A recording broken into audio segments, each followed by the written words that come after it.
এই বন্ধুরা, তোমাদের কি রাতে ঠিকঠাক ঘুম আসছে তো? হ্যাঁ, বন্ধুরা ঘুমোচ্ছে না বলে তাই কি বন্ধুদের এখন হ্যান্ডেল মেরে দেওয়ার কাজ শুরু করেছে নাকি? ওই চোখের নিচে তো কালি পড়ে গেছে, মনে হচ্ছে তোমরা ঘুমাচ্ছ না কেন? ওই দুধ ঝোঁকানো দেখতে দেখতে চোখের নিচে মারা কালি পড়ে গেছে। তো ভিডিওর প্রথম যেটুকু লাইন দেখেছো, আশা করি এরপরে গুরুজনেরা ছোট ছোট বাচ্চারা ভিডিওটা স্কিপ করে দাও, আর বাদ বাকিরা কানে হেডফোন পরে নাও, কারণ এটা পার্ট 5 হতে চলেছে সায়ন্তিকা বৌদিকে নিয়ে। তো চলো বেশি ভ্যাট নেবো, আজকে ভিডিওটা শুরু করি।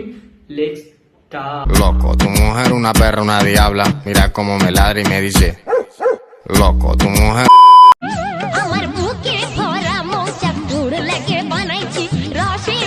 বর্তমানে আমাদের বাংলাদেশের সাথে একটু ঠুকাঠুকি চলছে। তো ভাবছি আমি এই বিষয়টা নিয়ে যে বাংলাদেশকে কেন আমরা তার পেছনে গুলা বারুদ খরচ করব, আমাদের এই সায়ন্তিকা বৌদিকে আগিয়ে দেবো। ওর দুধের ঝাঁকিতেই দু একটা বাংলাদেশ এমনিতেই চলে যাবে। কথা কি ক্লিয়ার না ভেজাল আছে? তো বন্ধুরা, প্রথমেই বলছি যে আমার একটু ফাঁকা ফোকা আছে, যে ক্লিপটা আটকে নিলাম। আর ওই ফাঁকা ফোঁকো দিয়ে আজকে তোমাকে আমি ঠিক জায়গা মতো জিনিস ভরে দেবো, যে কেননা তুমি আমাকে কমেন্টে গালি দিয়ে খুব ভালোই বলেছো, যে কারণ আমার তোমাকে নিয়ে ভিডিও বানানোর ইচ্ছে ছিল না, কিন্তু পার্ট 5 তোমাকে নিয়ে আমার তৈরি করতে হচ্ছে। कौन लेगा 150 रुपया? कौन लेगा 150 रुपया? বাজারে ফুলকপির যতটা দাম আছে আশা করি তোমার ততটা দাম নেই। আর হ্যাঁ, ওই 150 টাকায় যদি ফুলকপি নিতে হয় তার থেকে ভালো আমি অন্য কিছু 150 টাকায় নেবো। যে हे रहा नहीं जाता, तड़प ही ऐसी है ना। नहीं नहीं, सोके सोके सोके।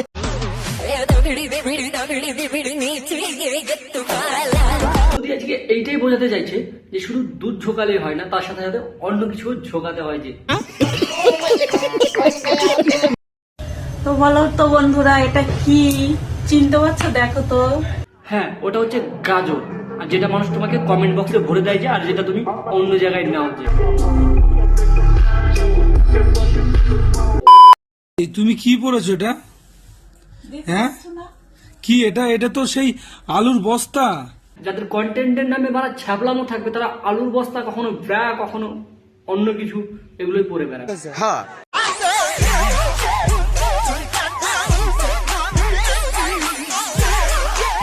আমাদের বৌদির দ্বারা কিছু হোক না হোক, বাট মিল্ক শেকটা বৌদি খুব ভালো করতে পারে। तेजस्वी लोग हैं हमारे पास, कितने शानदार विचार रखते हैं। তো হাই ফ্রেন্ড, আমাকে কেমন লাগছে তোমরা শুধু বলো। শাড়ি পরো শাড়ি পরো, তো আমি আজকে শাড়ি পরেছি। তো আমার এই লুকে কেমন লাগছে তোমরা? শাড়ি পরে একটা জিনিস মনে হচ্ছে যে কেউ গোল্ডেন গাছে থেকে উঠে এসেছে। আমি আগের ভিডিওতে বলেছিলাম যদি সায়ন্তিকা বৌদিকে আমি না লাগাতে পারছি তো আমি ঝুঁকেগা नहीं। চলো, এই আশা করি ভিডিওটা তোমাদের ভালোই লেগেছে। আর যদি ভালো লেগে থাকে অবশ্যই চ্যানেলটিকে সাবস্ক্রাইব করে দিও, আর পাশে থাকা বেল বাটনটাকে প্রেস করে দিও। আর ভিডিওটা ভালো লাগলে কমেন্ট করে দিও, আর তোমরা কমেন্টে আমাকে প্রশ্ন রাখতে পারো। আর হ্যাঁ, তোমাদের জন্য আরেকটা খোঁজ খবর, আমি মিম রিভিউ করতে চলেছি। এখন নতুন একটা চ্যানেল খুব শীঘ্রই আসতে চলেছে, মিম রিভিউ। তো তোমরা আশা করি আমার এই চ্যানেলে যেমনটা ভালোবাসা দিচ্ছ, আশা করি ওই চ্যানেলটাও দেবে।